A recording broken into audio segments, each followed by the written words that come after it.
5월 셋째 주 KMATV 뉴스 브리핑을 시작하겠습니다.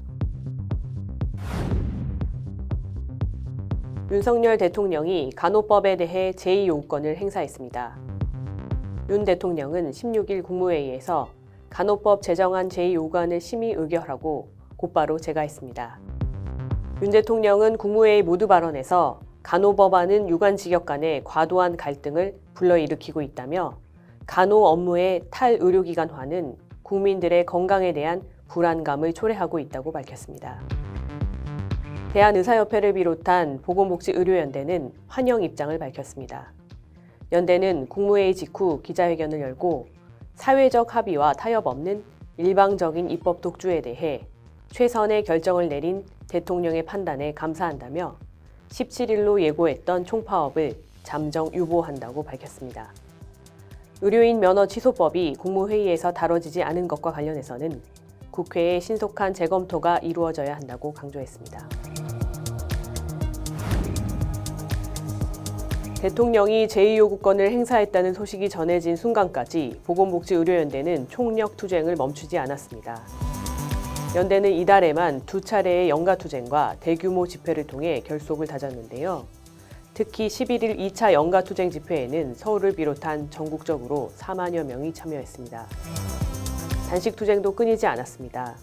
이필수 의협회장이 단식 8일째 건강 악화로 응급 후송된 후 보건복지의료연대 소속 단체 임원들이 그 뒤를 이었고 국회 앞 천막농성장에서는 대한간호조무사협회 임원들의 단식이 지속됐습니다. 또 의협 비상대책위원회는 용산 대통령실 앞에서 간호법과 의료인 면허 취소법을 반대하는 1인 시위를 전개했습니다. 한편 보건복지의료연대는 내년 총선을 겨냥한 총선기획단 출범식을 갖고 합리적인 보건복지의료정책을 제시하는 정당과 후보를 적극 지지하고 응원하겠다면서 연대 소속 400만 회원들의 표심을 확실히 보여주겠다고 의지를 다졌습니다. 의료계와 시민사회계가 반대하는 실손보험 청구 간소화법이 국회 상임위 통과를 앞두고 있습니다. 국회 정무위원회는 16일 법안심사 제1소위원회를 열어 보험업법 개정안을 의결했는데요. 법안은 의료기관이 환자의 실손보험 청구를 대행하는 내용을 담고 있습니다. 쟁점이었던 청구 중개기관을 건강보험심사평가원에 맡기는 것에 대해서는 결정하지 않고 대통령에 위임했습니다. 의료계는 즉각 반발하고 나섰습니다. 대한의사협회와 병원협회, 치과의사협회는 공동 성명을 내고 의료기관이 환자의 보험금 청구 자료를 의무적으로 제출하도록 하는 것은 비상식적이라며 중개기관으로 보험개발원이 거론되는 것도 우려된다고 지적했습니다. 무상의료운동본부와 한국암환자권익협의회도 보험사가 환자의 개인정보를 축적해 보험금 지급 거부의 명분으로 악용할 것이라며 반발했습니다.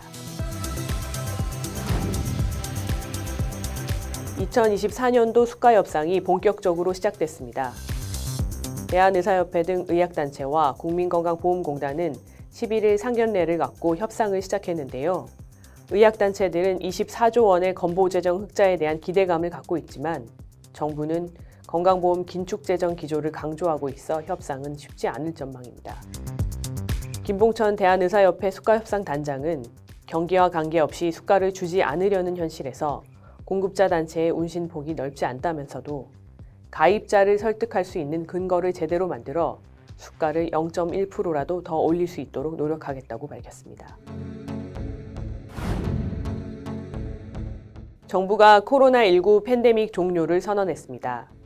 첫 확진자가 발생한 지난 2020년 1월 20일 이후 3년 4개월 만입니다.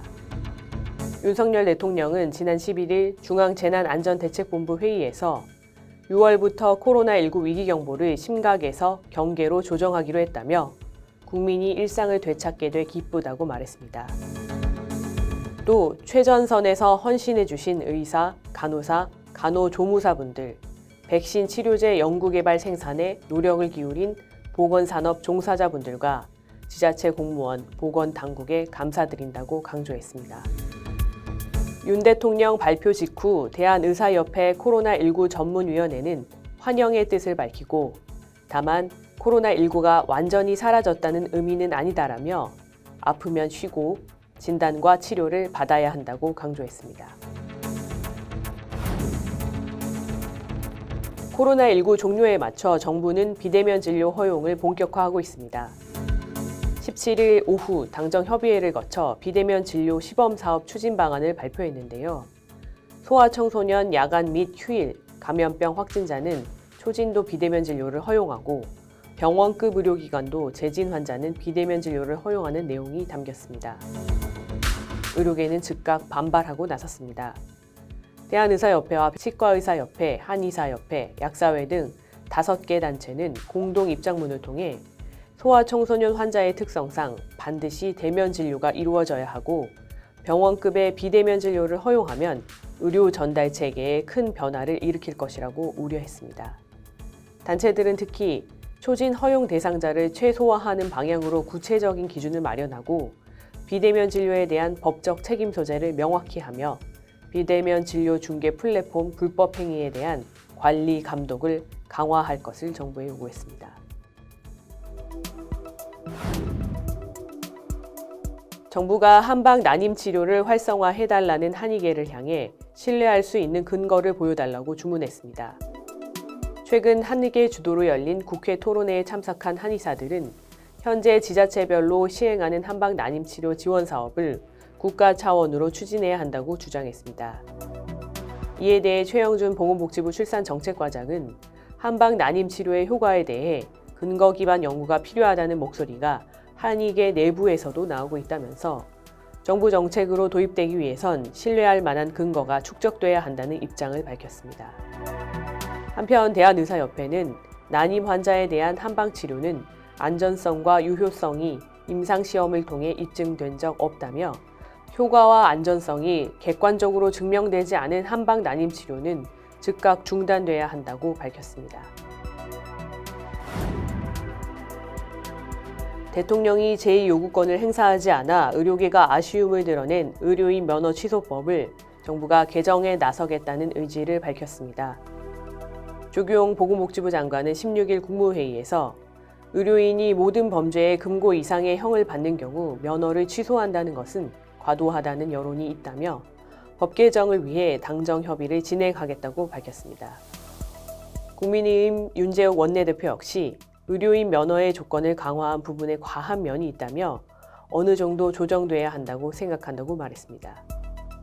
한편 의협비상대책위원회는 17일 성명을 통해 위헌 소지를 없애고 국민 정서에도 부합하는 수준으로 재개정안이 마련돼 국회에 상정돼야 한다고 밝혔습니다.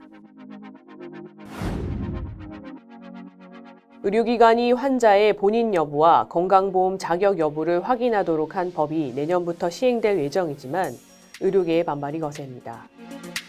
지난달 27일 국회 본회의를 통과한 국민건강보험법은 요양기관이 가입자 또는 피부양자에게 요양급여를 실시하는 경우 건강보험증이나 신분증명서로 본인 여부와 자격을 확인하도록 규정하고 있습니다. 위반 시 과태료 등 처분을 받게 됩니다. 이에 대해 대한의사협회는 요양기관에 일방적으로 책임을 전가하는 행정편의주의적 입법이며 환자들의 요양기관 접근성 저하와 취약계층의 진료 공백을 유발할 것이라고 우려했습니다. 대한개원의협의회도 환자들이 신분증을 지참하지 않아 본인 확인이 어려운 경우엔 진료를 거부해야 하는데 환자들이 받아들이지 않을 것이라며 법 실효성에 의문을 제기했습니다. 전공의 수련시간과 연속수련시간을 단축하는 입법이 추진됩니다. 현행 전공의법상 전공의 수련시간은 주당 80시간 이내, 연속수련시간은 36시간 이내인데요. 최근 더불어민주당 최혜영 의원이 발의한 개정안은 이를 각각 68시간, 24시간으로 단축하는 내용을 담고 있습니다. 최 의원은 현행 수련시간은 과로 등 전공의의 건강상 문제를 발생시킬 우려가 있다고 지적했습니다. 한편 의대생 시절부터 필수 의료에 관한 관심을 높이기 위해 건보공단이 매년 실시하는 실습 프로그램에 참여자 모집이 이달 말까지 진행되는데요. 올해는 외상, 소아심장, 감염에 더해 뇌혈관 외과, 공공의료, 1차 의료 분야가 추가됩니다. 이것으로 뉴스 브리핑을 마치겠습니다. 감사합니다.